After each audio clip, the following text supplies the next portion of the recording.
Now, the homelessness crisis, I believe, is mainly driven by two factors. Hmm. The first factor is drug addiction and drug abuse, um, and probably the fact that everything is expensive. But even when it is expensive, I feel like you can get through that. But if you are investing your money solely into a quick fix, Yeah. fast food, drugs, stuff like that, you're gonna lose money in the long run, and you're gonna end up not having money for a place, and then you're gonna be even in more of a depression or slum, to where you don't even want to live. You don't even want to live outside of your comfort zone. For instance, my father, he's living inside of his van right now, and it seems like he's totally comfortable with it. Yeah. He seems totally content with what he has, even though I can tell he's not. It's just become such a new normalcy for him that it's life to him. Mm-hmm. And when that happens to someone, it's hard to get them out of that slump. It's hard to get them to be, I don't know, like a functioning individual in society. Yeah, it's almost like once you realize, it's hard to take control of your life at a certain point. You know what I mean? Like, if I don't know how to describe it, I feel like if so many things happen to you, at some point you just, it's in human nature to want to give up. You know what I mean?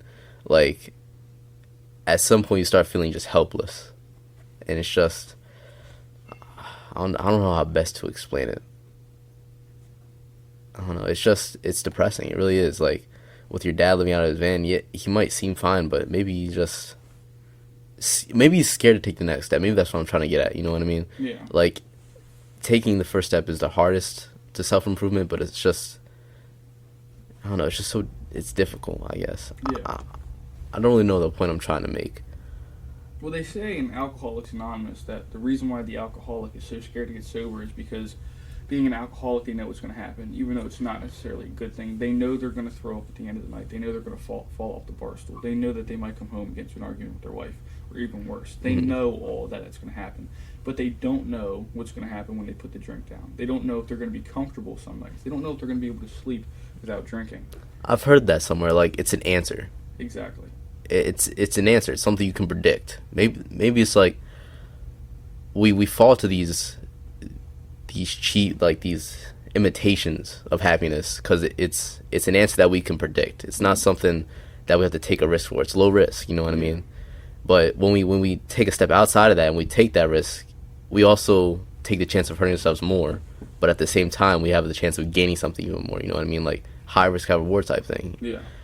And for some people, that's mentally too much, I feel like. You know what I mean? Like, I felt that with, like, even my mom, you know what I mean? I love her to death, but sometimes I feel like she just gets stuck in place because she's just scared. She doesn't know what might happen if she does something that could risk, losing what she has now. And sometimes I feel like that's just something she needs to take. Like, she's been addicted to drugs, you know what I mean? That's run throughout my whole family. My grandma, my uncle, my mom, everyone I know, my dad, all had problems with drugs, and luckily she did come clean not too long ago, but I just, it's just really is just like a simple answer, something that you can predict, you know what I mean? And I wish it wasn't like that, you know what I mean? I wish it was more widely accepted that getting help is not hard, if that makes sense. You know what I mean? Like, we have all these, especially for a man, we have all these things that, like, going to therapy or going to get help. It's just not what a man should do, you know what I mean? Yeah. A man should keep to himself, be strong. And I can't say this, it's the same for a woman like my mom, but I don't know. I just feel like if we could make it easier for people to find help, find it comfortable for getting help, you know what I mean? Yeah.